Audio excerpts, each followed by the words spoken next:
पराग स्त्रीकेसर संकर्षण या पराग स्त्रीकेसर पारस्परिक क्रिया की बात करते हैं।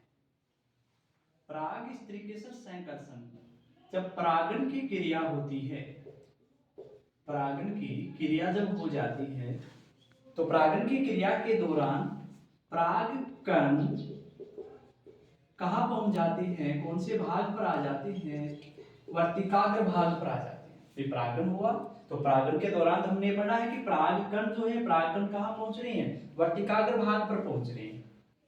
अब ये वर्तिकाग्र भाग के ऊपर, अब देखो वर्तिकाग्र ये भाग है, ये वर्तिकाग्र है, और इस वर्तिकाग्र भाग पर वायु के द्वारा या कीट के द्वारा इसके ऊपर बहुत सारे परागकण यहाँ पहुंच चुके हैं, इसके ऊपर पहुंच चुके और अलग अलग पादपों के परागकण आ जाते हैं इसके ऊपर। अब उन पादपों में से वर्तिकाग्र जो है, इस वर्तिकाग्र में ऐसी क्षमता पाई जाती है, ऐसा अनुकूलन इसके अंदर पाया जाता है कि जितने परागकण आए हैं उन परागकणों में से जो योग्य जो परागकण होता है, जो परागकण क्या है, योग्य जो परागकण है, उन योग्य परागकणों को वर्तिकाग्र है वो क्या कर लेती है, स्वीकार कर लेगी। जो योग्य परागकण होता है उसको ये क्या कर पाती है, स्वीकार करती है, और जो अयोग्य जो परागकण होंगे, अयोग्य परागकण होंगे उसको क्या कर देती है, अस्वीकार कर देती है। सीधी सी बात है, जो योग्य होते हैं उनको क्या किया जाता है, स्वीकार किया जाता है, और जो अयोग्य होते हैं उनको क्या कर दिया जाता है, अस्वीकार किया जाता है। तो वर्तिकाग्र ये भी क्या करेगी, योग्य परागकण और योग्य परागकणों को तो क्या कर देगी, स्वीकार कर देगी, और जो अयोग्य हैं उनको ये क्या कर देगी, अस्वीकार कर देगी।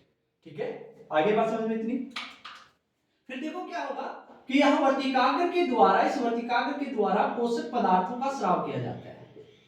किसका स्राव किया जाएगा, इसके द्वारा पोषक पदार्थ है उनको स्रावित करेगी, और इन पोषक पदार्थों का अवशोषण कौन कर लेते हैं, परागकण जो है ये इनका अवशोषण कर लेंगे पोषक पदार्थों का, और इनका अवशोषण करने के कारण परागकण है, इनकी जब हमने संरचना पढ़ी तो परागकण की जो भित्ति है दो परतों से निर्मित होती है, दो परतों से है।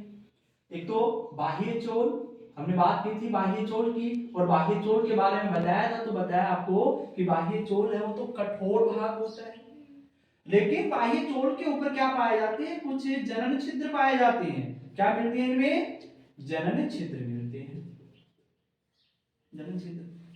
अंतःचोल जो है, ये अंतःचोल क्या करेगी, जब पोषक पदार्थों का अवशोषण किया जाता है तो ये अंतःचोल इन जनन छिद्रों से होकर बाहर निकलना प्रारंभ कर देगी।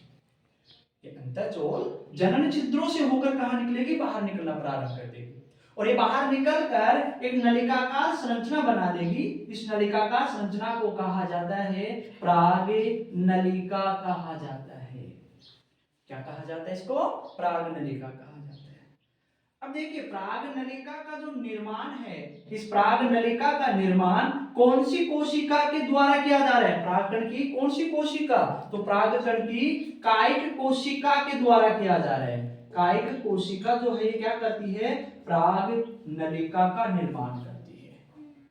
ठीक है, और यदि पूछा जाए कि परागकण, इस परागकण की कौन सी चोल पराग नलिका बनाती है, तब हम कहेंगे कौन सी चोल, अंतःचोल जो होती है, इंटाइन जो है, ये इंटाइन क्या बनाती है, पराग नलिका बनाती है। बात समझ में क्या, तो इस प्रकार से क्या है, वर्तिकाग्र भाग है, इस वर्तिकाग्र भाग पर पराग कणों से किसका निर्माण हो जाता है, पराग नलिका का निर्माण, और पराग नलिका का बनना ही क्या कहलाता है बेटा, पराग कणों का अंकुरण कहलाता है। क्या कहलाएगा, पराग कणों का अंकुरण कहलाएगा।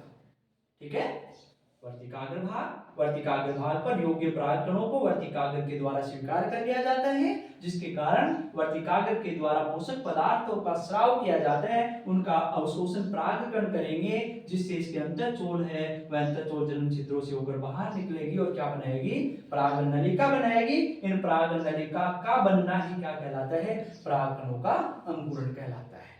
ठीक है, फिर देखिए, अब देखो ये जो परागकण है, इन परागकणों का जब अंकुरण होता है, पराग नलिका जब बन जाती है, तो इस पराग नलिका के शीर्ष भाग के द्वारा पेक्टिनेज, शीर्ष भाग के द्वारा किसका स्राव किया जाएगा?